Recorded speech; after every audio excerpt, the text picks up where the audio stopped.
Hello, you are listening to Underscore, a show by the Chicago Graphic Design Club. I am your host, Christian Solorzano, and today I am very happy to share my conversation with Daniel Swartz, founder of Hoosier Type Company.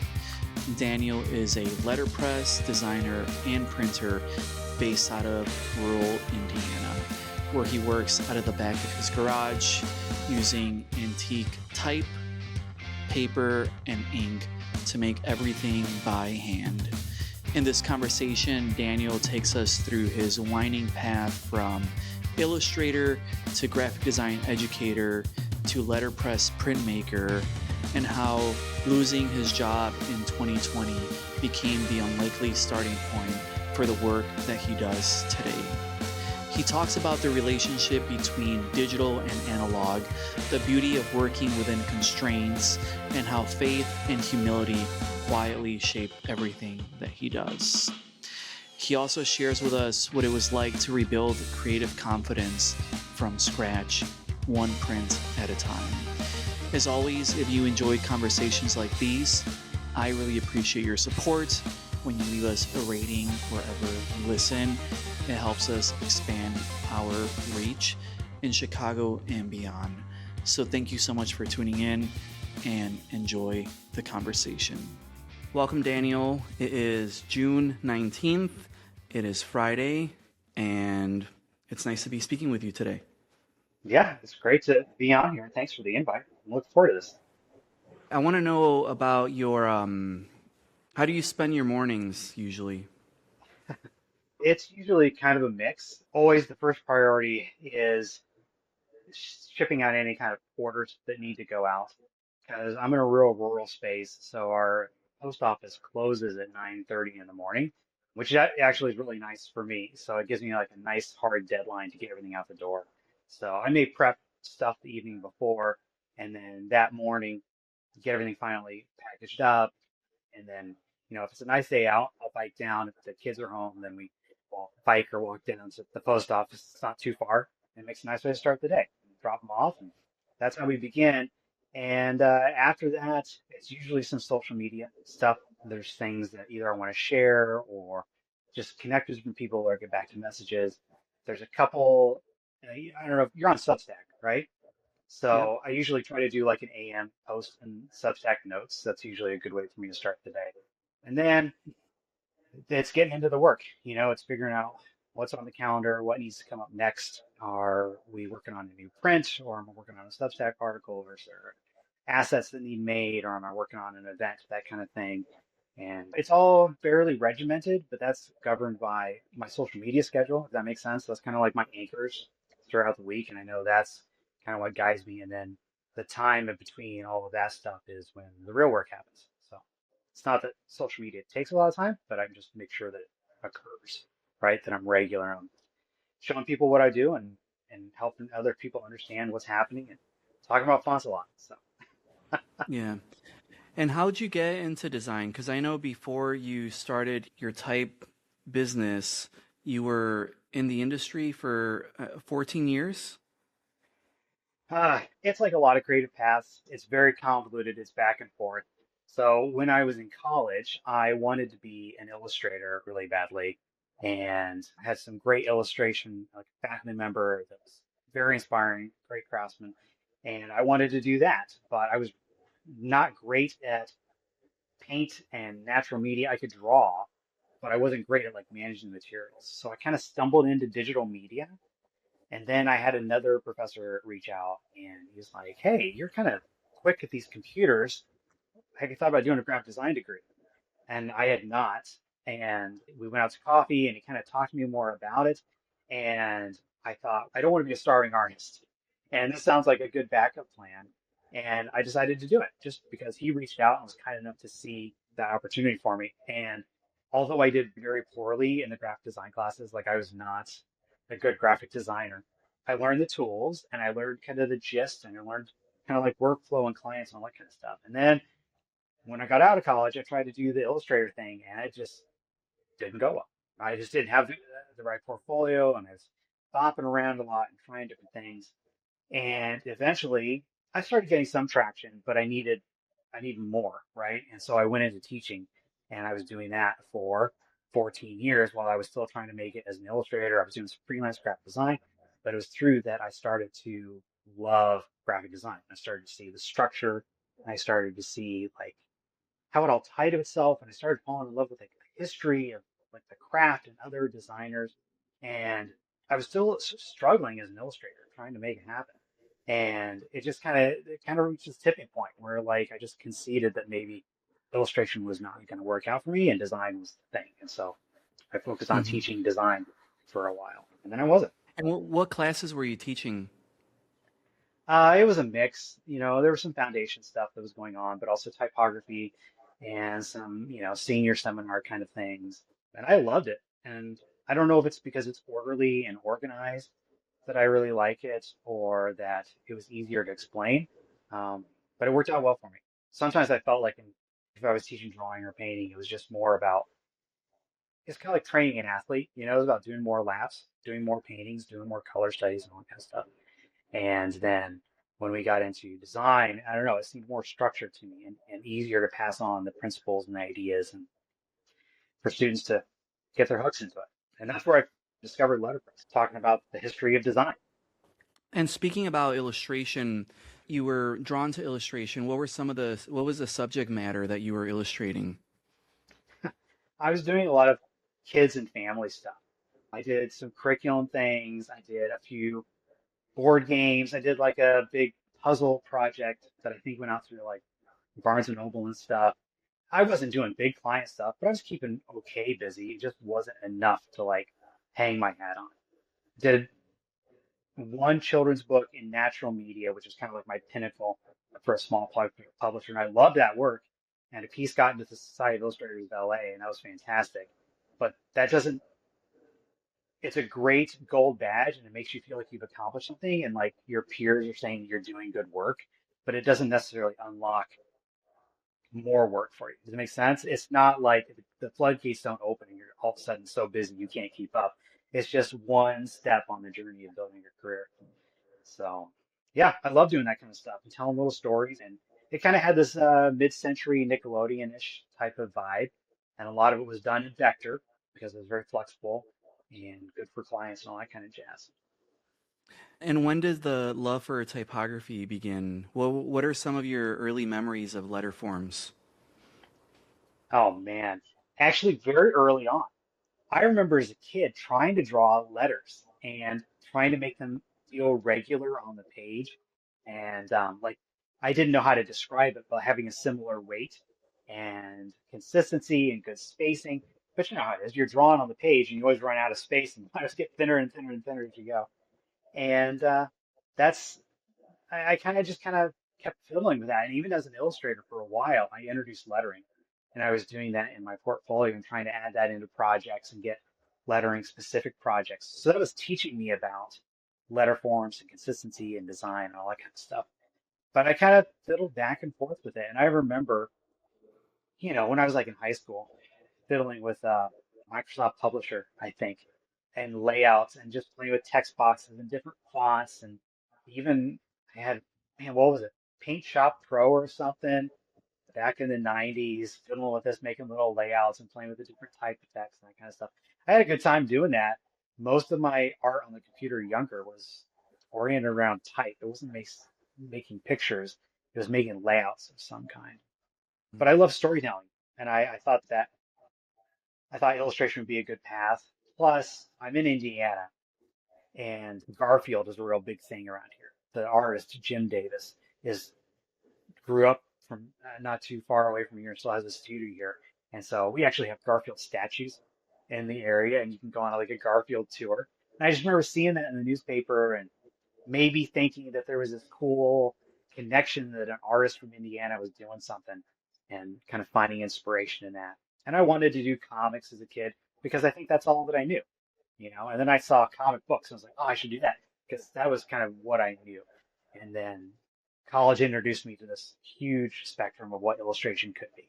It was far beyond newspaper pages and children's books and drawn Superman, that kind of thing. Wow, that's so cool. I remember growing up with Garfield comics as well. My mom was really Yeah, into them, and just like the simplicity, like there was something so that felt so familiar and domestic about the comic strips that just really, really resonated with me. yeah, Yeah.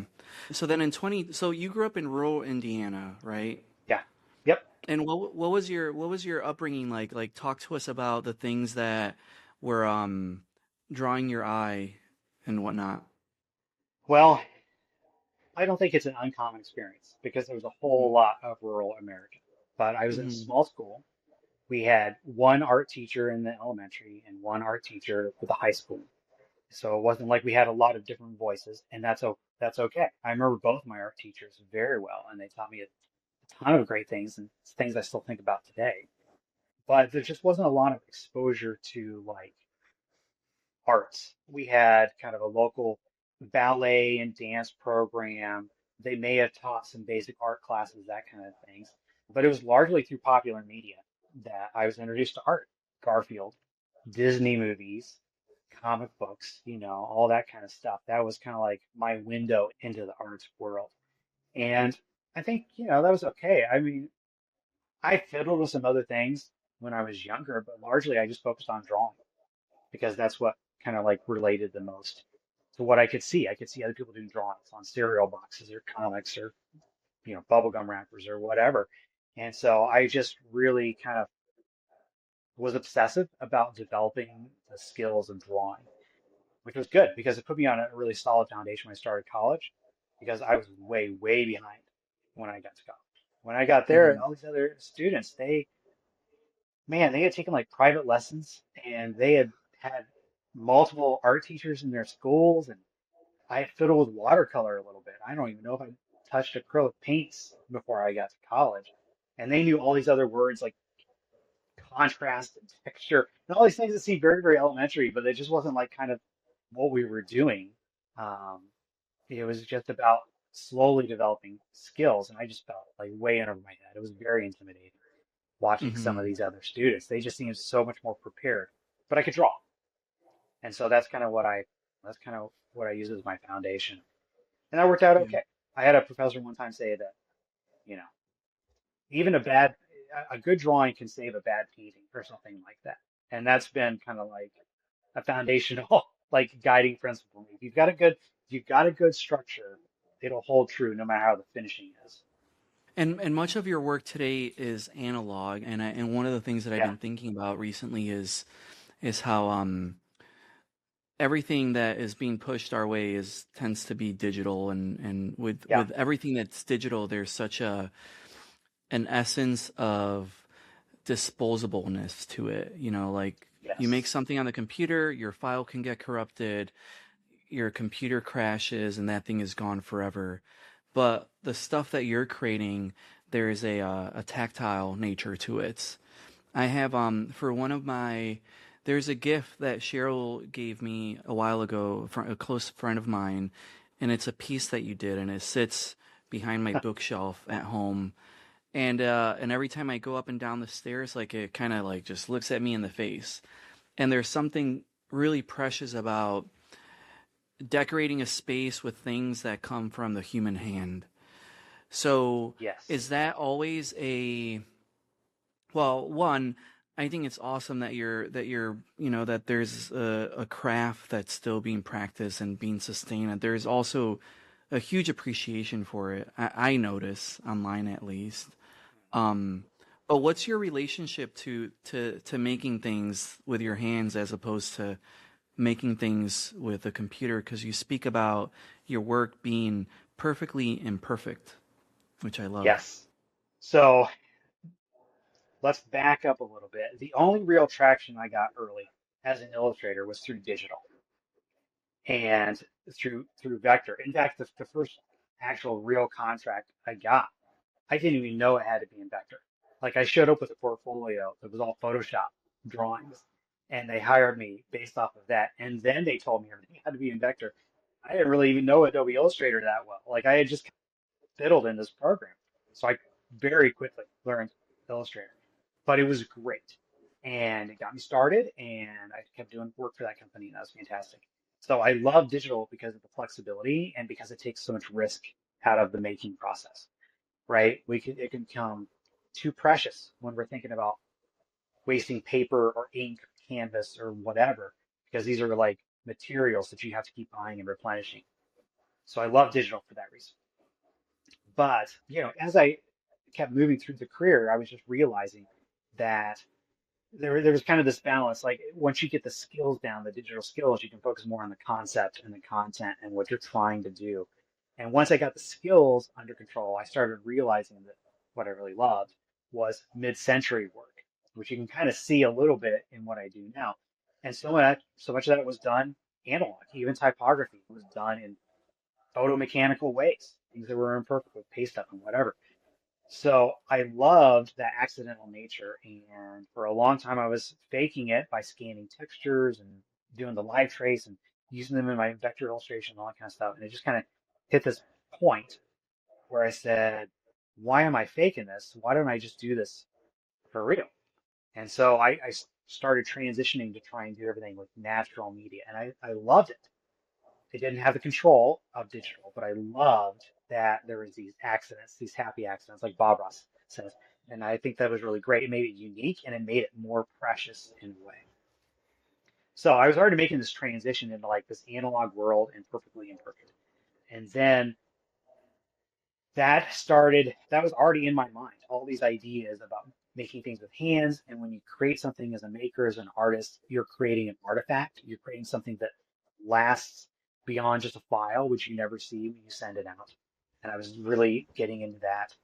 And so when 2020 happened and I had to make some new choices about what my future creative self was going to be, I really liked this idea of hand printing things. I was watching other letterpress printers. I was watching like Ben Blount and Hamilton Wood Type and Stephanie Carter and some of these other people. And I just loved the textures and how every time it was different. And there was a fine art element to it, but it was also typography and it was dealing with fonts and all those visual relationships. So this all, it just kind of came to head and it was perfect. Letterpress kind of fit this need for me of fonts and design and organization and process, but also something that was handmade and imperfect and human, you know? I love digital and I still use digital in my process because it's flexible and it's quick and it's very forgiving. And I think that's great for the creative process. But I love the idea that at some point I have to start committing to making these things and have a little bit more skin in the game. And that raises my creative bar, I think, somehow. So yeah, it's been a journey trying to figure this out because when I first started, I had no idea what I was doing. None. I was watching YouTube videos, Facebook groups, and what I was making was okay, but it was not where I wanted it to be. And I think a lot of that was my kind of digital perfectionism shining through. I wasn't okay yet with this handmade craft, and it took me a little while to see that there was beauty in accidents. There was beauty in variations in between each little print. There was beauty in like the slight adjustments in me applying ink to different things. Um, I've really gotten into that now because now I look at them as when I first started, it's kind of like, I don't know, production, like making units. Now I'm much more looking at it like handmade artisan objects, right? Individually made things for other people. And that's brought kind of a new beauty and a new piece with the work. Not that I've lowered my standards, I've expanded my Mm-hmm. standards. If that makes sense. Yeah, that makes sense. And what have been when I think about, an artist always being in conversation with their audience or with their customers, etc. And I'd love to learn about what you've learned from the people that engage with your work and if their reaction influences what you output, because I noticed that there's this common thread or there's this through line in your work that deals with messages of hope and purpose. And I Hmm. wonder if that's in direct, if that's a reaction to what you're seeing or what you're hearing, or sort of what informs the stuff that you put out. Yeah, I mean it's tricky. Obviously, I'm very present on social media, showing what I do. And I think anyone, any artist that's putting their stuff out there is going to be subject to the idea that, well, the things that get the most likes and the things that get the most engagement, that's what I should be making, even if that's not the truest to like my vision, right? Or who I am as a maker, as a visual creator. So I'm always kind of a little hesitant to like follow social media's lead too much because those stats are useful but inaccurate at the same time, right? You never know why a I was just telling my wife last week. I took a post from like a year ago or something because it was still good content, and I rewrote it, reframed it, and it was essentially the same images. But I thought, well, it's a good time to try this again, and I outperformed it by huge amounts than last Mm, year, and I have no idea why. And so I try to keep that in mind all the time that when something looks really popular, it's the whims of the algorithm sometimes, right? It could be the gas prices dropped yesterday, and that's why people are in a good mood. I don't know. And so I try not to let social media lead, but obviously it's an influence. But as far as messages of hope, um, you know, I've always been drawn to, I don't want to sound full of myself, but trying to inspire people or trying to show them the possibilities that are out there, the joy, the beauty that is out there. I think it's really easy to get weighted down with all the troubles of the world and finances and time commitments, all this stuff that can seem like really heavy. But there's such a beautiful world out there and a beautiful life to live. And I try to show people that. And honestly, half of the time when I'm making these things, it's things that I need to hear, right? If I'm going through a season and there's a message that I need to hear, something I've been repeating to myself. A lot of times that makes it into a print because I'm like, if this is helpful to me, it's probably helpful to other people as well. And I hope it doesn't come off as overly sugary. mm-hmm. It's not all rainbows and butterflies, but I think that the right perspective goes a long ways in our careers, especially as makers. Maybe when we're a little more emotionally connected to our work, taking care of ourselves emotionally can be like a really helpful thing for our lives and for our art. Yeah. And how do you tend to measure your areas of growth, or as you're working through, let's say, just these last 6 years, what have been Mhm. some milestones or some markers throughout the last couple of years that you feel like have pushed you in new directions? How do you navigate that? I mean, there's a few things that I can look at that are big turning points, or like that's when the kind of the Hmm. gates open for me. One is, as silly as it seems, finding the right paper, like the right paper that does what I want it to do. The first 2 or so years, I really did a lot of experimenting with different inks and papers because I was very new to this. And what was beautiful was people still liked the work and were still purchasing it. And I still had people that were like repeat collectors who would bring their works into their spaces. So that was really encouraging and kept me going. But I was always trying to figure out like the next better way to make it happen. And I finally found the perfect paper, like the right weight, the right texture, the right composition that like did the thing that I wanted it to. And like once that happened, it dramatically changed my process. Like I didn't feel like I was Hmm. fighting the materials as much, and that was a huge thing for me. And now I love paper all the more because I tried all these different things. I mean, I was just playing with everything I could, picking up pastel paper at Hobby Lobby or Bristol board for drawing, and trying to print all these different surfaces to see what I could do with it.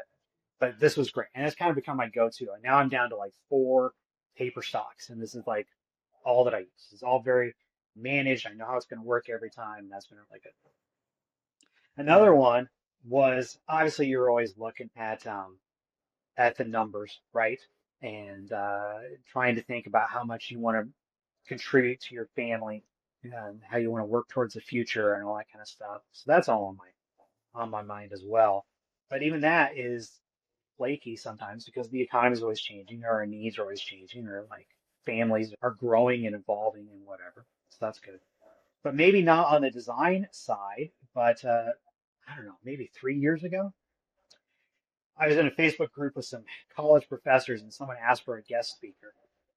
And I was still reeling, honestly, from 2020, and I was not feeling very confident about what I was doing. I was making things and I was growing.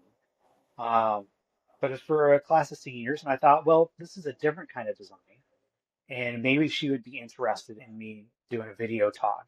And so I threw my hat in the ring, and she said, sure. And that was great. So I got to speak to this group of college students, and it wasn't a huge class. And I put together, a presentation, and I know it wasn't the best, but I had a chance to like talk about the creative journey and changes in your path, and talk about this craft specifically. And then they had some questions, about because they're seniors, they're thinking about what's next. So we chatted about that a little bit, and I was unbelievably nervous and very sweaty the whole time. But you can't tell on Zoom if someone's sweating. And so we did this, and it was really great. Like I think the students got something out of it, and I felt like I climbed a mountain by the time I was done. I was just like Mhm. kind of exhilarated with this experience, and that started to unlock something. And then that gave me the courage to talk to some other people. And then I had another college class, or a graphic design club at a college, invite me to speak remotely, and then I got to do another or whatever. And then the next one was I got to speak at the University and College Design Association at their conference in Indianapolis. I was generously invited to speak at that. Was that 2 years ago? And that was the second like turning point. That was the second time. And it was in person. And I got to be with all these other great people that are designers, and we got to talk about creativity and specifically perfectionism and what that means for our craft and as makers and as people. And again, it was like climbing another mountain. And Yeah. that was another big turning point for me. So finding the right paper, the first virtual talk, and then the first in-person talk, those have been like big moments for me, Yeah. and it's helped broaden like what I thought that this could be, because I thought I was just going to be making stuff on paper, and it's turned into something bigger, and I love that. It was never what I intended, but it's been good. That's what I love so much about design is that it binds so many people together, and Yeah. it's just so amazing to see the humanity and the that the work fosters. Hmm. Yeah. Yeah. And what's your and you were talking a little bit about paper, and I want to hear more about what your relationship is with your tools. What Yeah. letterpress is such a it's a very, to me it feels like such an industrial, messy practice. And I know a few people that also do letterpress, and they get so excited about having new fonts to work with and new Hmm. inks, and it's just like, it's such a world that feels still somewhat foreign to me. So can you talk to us about what you have and sort of what your I think about your all like your equipment. These are your collaborators. Like these are the tools Yes. that make things possible. So talk to us about that. All right. So I have maybe 15 fonts that I work with. All of them are incomplete, which means I'm missing characters or there's not enough repetitions of character.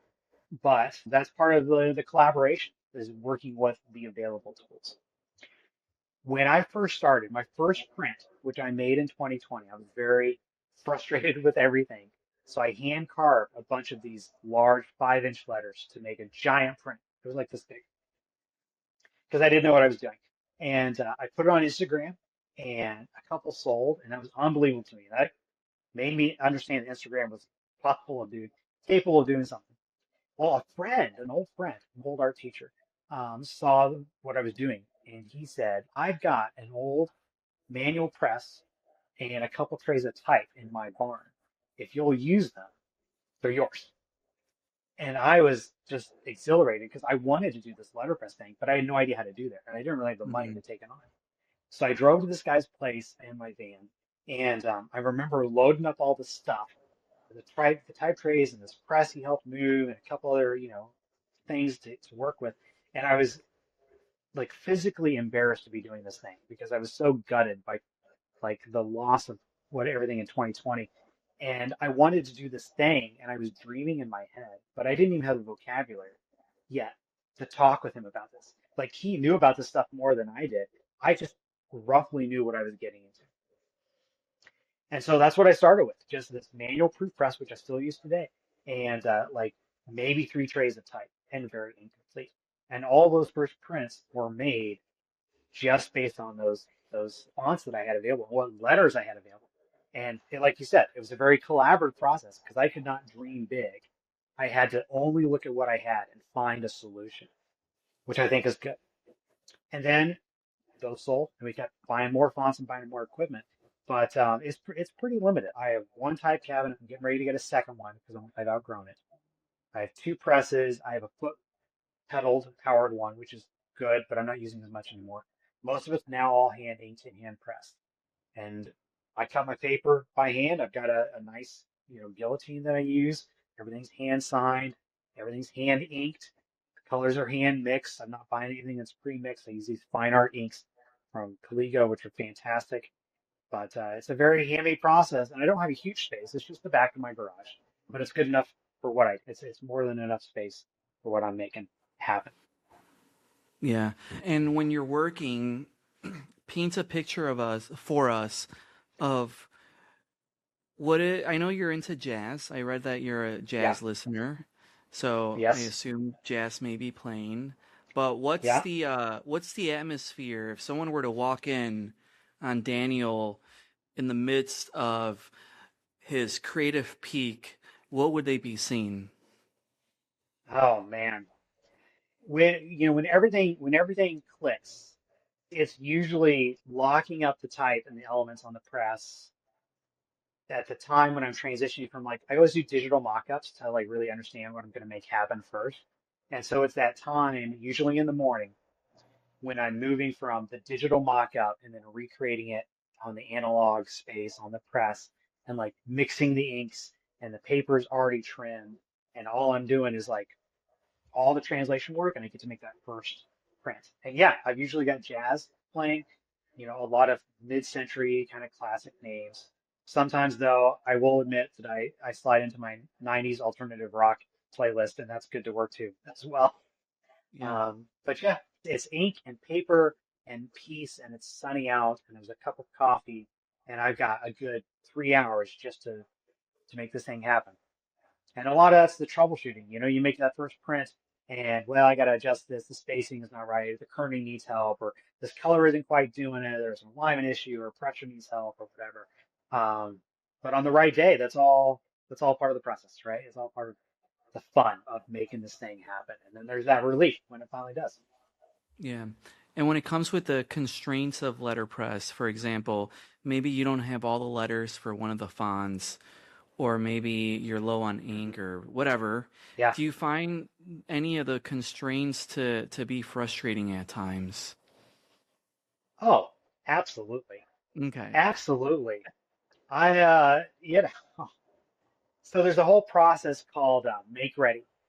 And so Hmm. when you get your type, what happens is there may be a letter that's a little bit shorter than another, and they don't print as well. And so you have to add paper underneath to level it up so everything's the same height.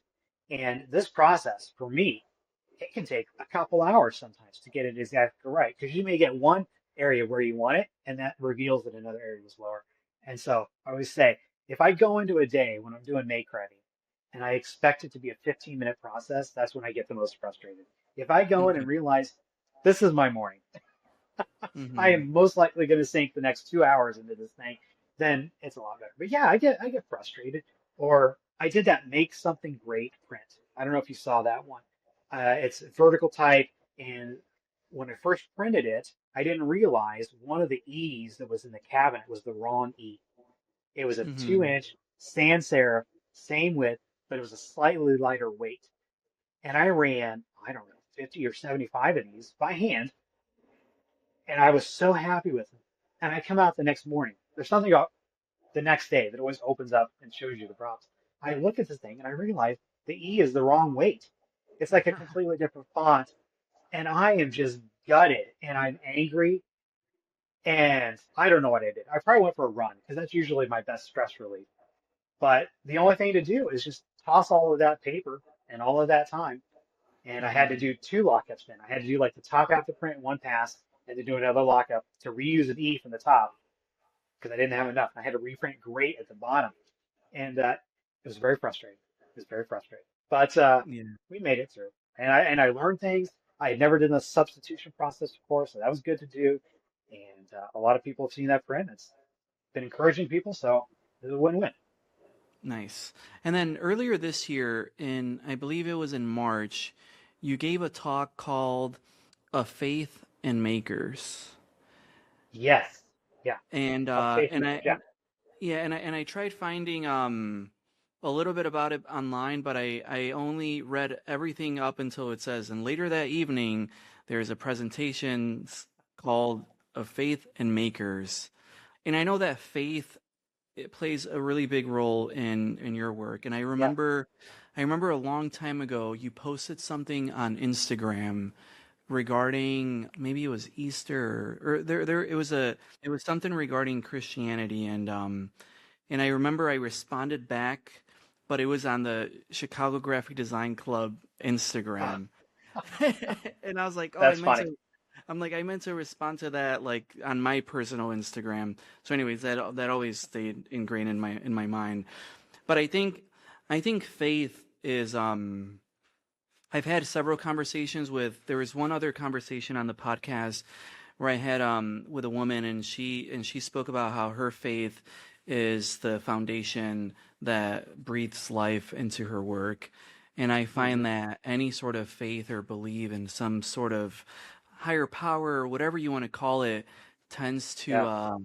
to provide some ground and foundation for the work and I personally think of faith as synonymous with creativity because there's Mm. something about faith creation and design creativity that's all to me it's Yeah.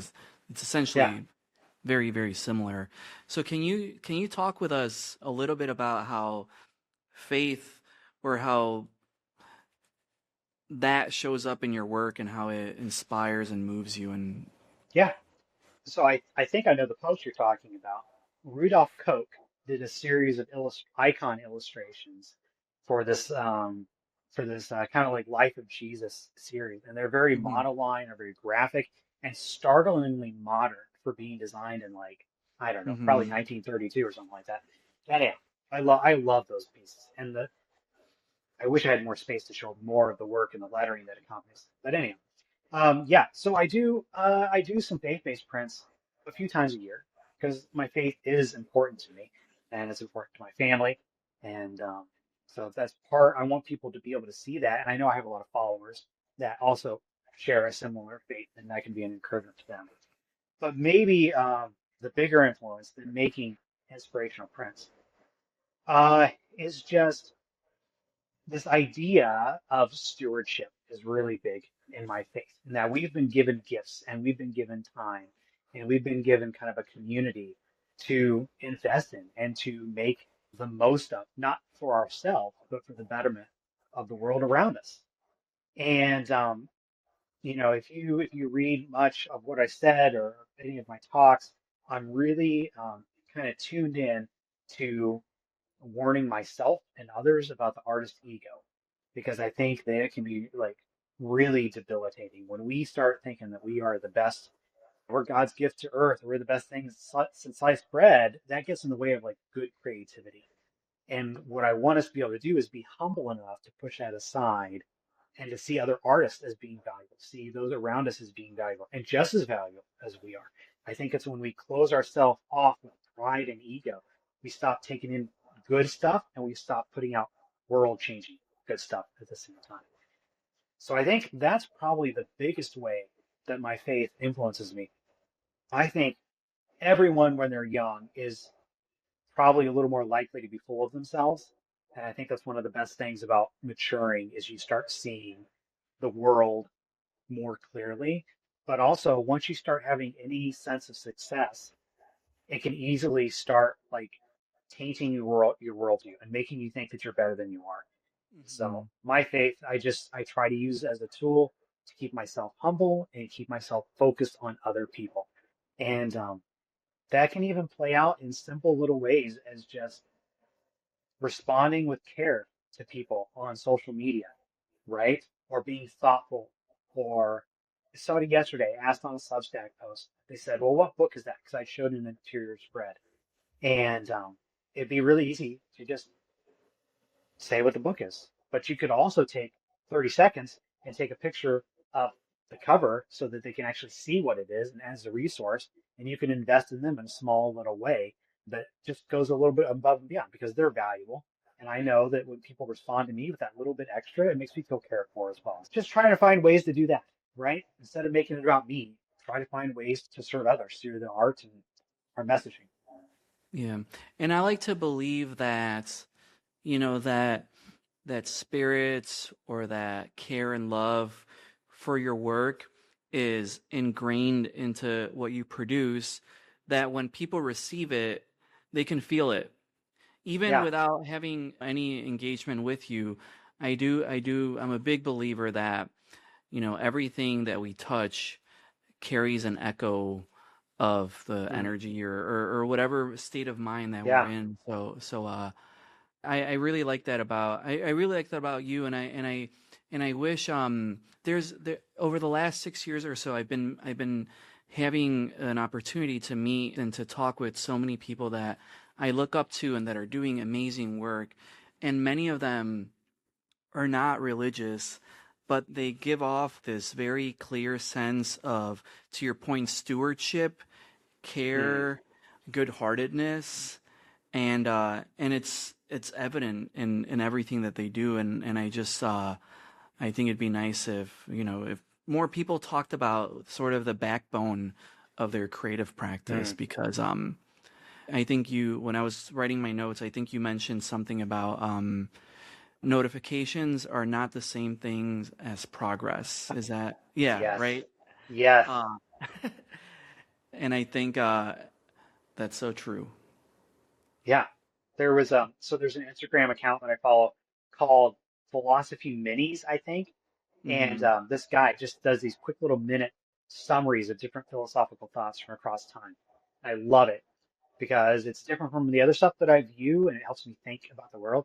And he posted, I wish I could remember the philosopher's name, but he was talking about how we've moved into kind of an animalistic age where all we're doing is responding to these stimuli. So the phone dings, and we know we respond to the phone, or the email notification, and then we respond to that instead of having like a self-directed singular path. All we're doing is Hmm. constantly have in a Pavlovian way responding to all this stuff, and that was kind of like an eye opener for me, and that's what led to some of those thoughts is thinking about how much we rely upon this beautifully connected world to make us think that it's something that it's not. Yeah. And how do you tend to care for yourself? Because, running an independent business and riding your bike to the post office in the morning and, responding to Hmm. messages and all this kind of stuff, like, how do you tend to find the balance to sustain that that rigor of just continuing to make things? Yeah, it's hard for sure, and I think a lot of us Mm, are still trying to figure out, and every maker needs to figure it out for themselves. Um, but as silly as it sounds, like turning off notifications is a really powerful thing. mm, And if you can learn to get over that mental hump of trying to check the device, there's like a whole new freedom and focus that's there, that's available to us anytime. We just got to take that first step to turn off notifications, turn off your watch, and just like live your life. Even if that's so you can make better work, but even more so when you're like having dinner with a family or going out with friends or mm, whatever. That's important stuff. But I run. I'm not very good at it, but I run, and so that helps keep me balanced because it gets me away from screens and work, and I find it to be a meditative experience as well. At some point, you get into the groove, and all you're doing is just keeping your muscles going, and it really gives me good time to think and consider work and life and family and relationships and goals and all that kind of stuff. But you know. I do admit that I am probably on social media too much, but I really do. Obviously, there's doom scrolling times, but I really do love finding other people's work. And I love yeah. being inspired. And I love seeing connections or like somebody posted this morning a podcast. And I was like, oh, I'd love to hear what they have to say.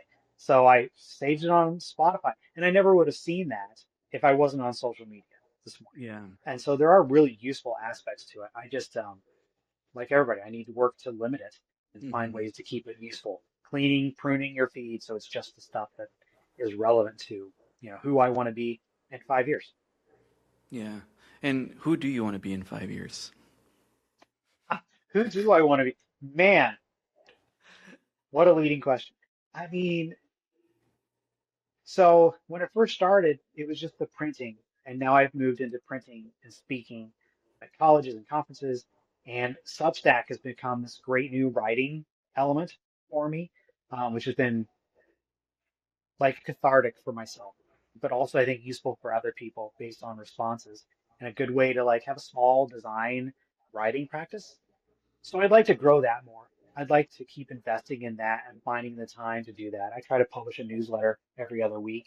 And that's been really good. Sometimes it's about process, sometimes it's resources, sometimes it's like, a little more philosophical because I think that's good for us to think about ourselves in the world. Um, so I think kind of amping up those three things. And then I don't know if you've been seeing, I started my first font design project, Yeah. which is I have bitten off way more than I can chew, possibly.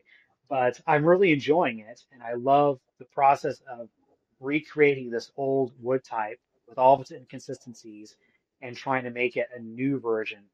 Um, so maybe in 5 years, I have a stable of those fonts. The writing is better, and I get to keep speaking and I get to keep printing, and it's kind of this big mix of creative practice that talks about typography and other makers. Yeah. And when I was asking you about turning points Hmm. throughout your life or throughout these last few years, you didn't mention your feature on PBS. I'm That's a big sorry, deal. it was negligent at best. Man, that was such a cool thing. I was literally printing in the studio a few years ago, and my phone dings with a notification, and it says it's PBS Fort Wayne. And I was like, Hmm. what? And they're like, hey, we wonder if we can come down to your studio and profile you for our arts program. And I was like, no way. This is a scam. So I'm like checking out the account and trying to figure out stuff because I'm a good drive away from Fort Wayne. It's super close. And it was really it. I couldn't believe it. And so they came down for half a day and crammed in my very small studio. And I made a custom PBS print with the Herb Llewellyn original PBS graphic that he made. So we did a custom piece for them as a demo. And then all the people that came on the crew got to take them home with them. I guess there's in some of their offices still. And it was a great time. It was really fantastic. And I was beyond humbled just for them to think of me. It was Hmm. very unexpected, but I was very grateful for it. Yeah. That's so cool. That's a big yeah, that's that when I saw Yeah, that, I was very happy to see that. Yeah. You me too. need to come out to Chicago sometime. Sounds great to me. I'd Yeah. love to. I really want to go to the design museum. I follow them closely, and I just love Yeah. all the exhibits that they put on. Yeah. Yeah, there's a lot of there's a handful of people in Chicago that do letterpress, and then your name also comes up because I consider you're in the Midwest, like you're not too far from here, you're a Yeah. drive away. So yeah, it'd be nice to at some point in the future maybe have you do a field trip and we can treat you to, you know, Oh man. a hand like we can do like a little crawl through like design museum and a few other neat landmarks. Yeah. So, I think that'd be fantastic. I'd love to come up there and we could do a sketching day in the park or something together. It'd be oh great. yeah, that would be awesome. I'm Yeah. gonna write that down. So, what are you currently working on at the moment? Right now, it's this font project, Hmm. which has been fantastic. I'm trying to finish it by the end of June. I have read about font and typeface design for probably almost a decade. Like I just really love reading about pieces and how they're developed. There was just another article published on how Gotham was designed, and Hmm. I just eat that kind of stuff up. I love Yeah. looking at the influence and thinking about how they were like combining all of this and making a new thing. So that's what I'm doing. I'm taking this old wood type, which I have most of, but I don't have any of the special characters for, and I don't have all the numerals. So I'm I'm using all the information from the letter forms to recreate a reasonable guess at what this should look like, but also tweaking it and making it like I said, its best possible self. So that's been super fun. I'm having a great time doing it. It is 10 times more work than I thought it would be. And my perfectionism is going crazy with all of this, all the different things to manage in the font. Working on it right now. I'm in the very early stages of doing a series of installation prints for a church in Pennsylvania, which is really exciting. They're going to be very low edition, very, very low edition, custom letterpress at 12 by 18 that's going to hang in a hallway that express some of their values, which I'm pretty excited about. And then I've got stuff that I'm planning on for the rest of the year. A new minimalist calendar is coming up. I've got some special stuff that I'm dreaming about for Christmas, and I've got a wish list of other projects that I hope to make happen in between. So Yeah. And when you come up with let's say your calendars that you've been doing, is the layout of the calendar informed, the layout and the design informed about by what you have in your studio, or do you tend to seek new fonts or new materials to produce something? How does that work? I've kind of turned this project into kind of like my dream big project. So I kind of go at it with a blank canvas, and I just think if I could make this anything I want within reason, what would that look like? And so that way I'm not constrained to just what I have in my studio.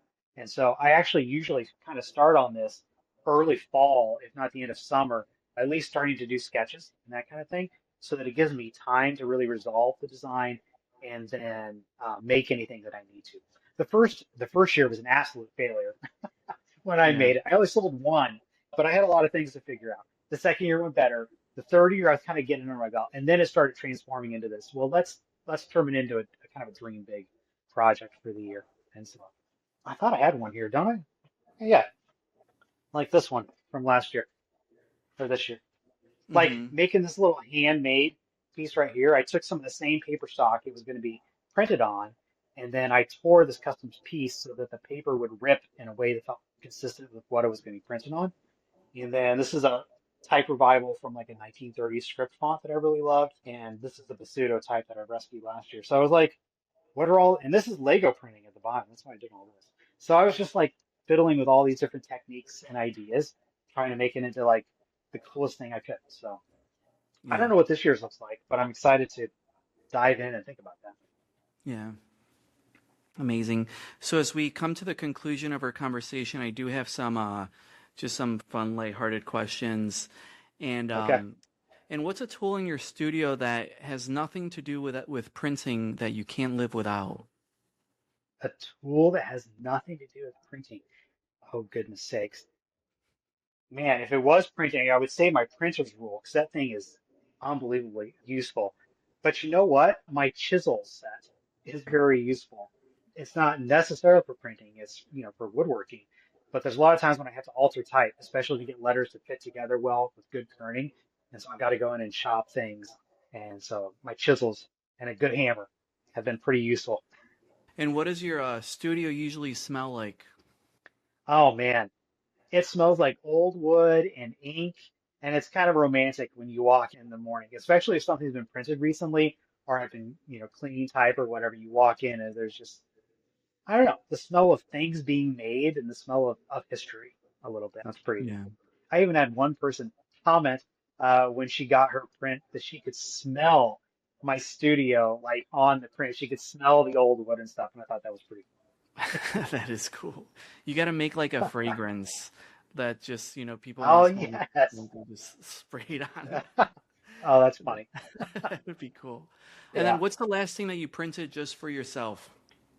Ah, boy, that's there is not a whole lot of printing that's just for me. I make my own designs, but that's a great question. Estimates for that font that I'm working on, and it was just fun to print all of the letters together and see them together.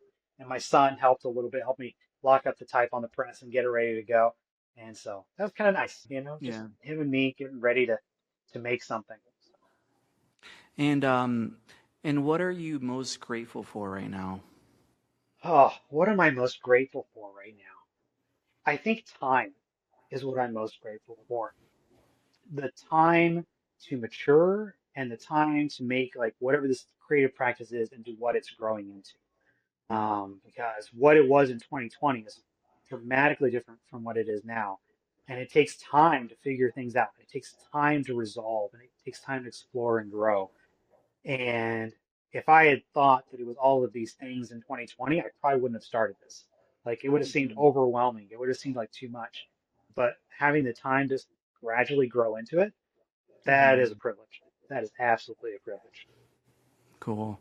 And then my last question, which is a question that I've only asked, it's a question that I think I'm going to start asking people on the show. I've only asked it to the last guest, but it's if Daniel from the future is listening to this episode, what do you have to say to him? Daniel from, let's say, 2040. Oh my goodness. I would say your kids are growing up very quickly, and your parents are also growing up very quickly, and there will always be more work to do. So try to temper how much you work and make sure you spend good, focused, quality time with family. Put the phone away, make time for the things that are limited. Beautiful. Well, thank you so much. That was such a Yeah, to have you visit us at some point. yeah, let's So, chat. I think it sounds great. yes. Cool. Well, thank you so much. What are you up to this weekend? Father's Day is coming up. It's on Sunday. It's Anything? yeah, it's Father's Day. Tonight we're gonna go see Toy Story. So everybody's pretty excited about that. And then I'm doing a Father's Day breakfast where I make German pancakes or Dutch babies. So we're gonna do that Cool. to celebrate. Yeah, and then just hanging out because it's gonna be a beautiful weekend. Excellent. Thank you so much, and I Yeah, look forward to keeping in touch. thank you. This has been great. Thank you so much for sticking around till the end. To learn more about us, visit www.chicagographicdesign.club. And like I mentioned in the beginning, if you enjoyed this conversation and all the others, I appreciate your support when you leave us a rating wherever you listen. Thank you, and we'll talk to you soon. Goodbye.